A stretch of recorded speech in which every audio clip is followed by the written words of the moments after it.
பெரியவங்க தனியா இருக்க பயப்படுறாங்களேன்னு அவங்க பாதுகாப்பா ஒரு நைட்டு ஃபுல்லா இருந்துட்டு வந்தேன்.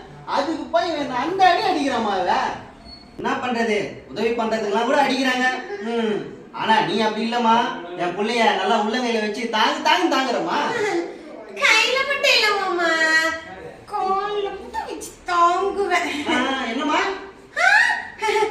ஒண்ணு இல்ல, உங்க பையன் ரொம்ப டயர்டா இருக்காரு, அவரை போய் துவைச்சு குளிப்பாட்ட போறேன். உங்களை நான் அப்புறம் பேசுறேன், வச்சிடுறேன். இது மட்டும் இல்ல மாமா,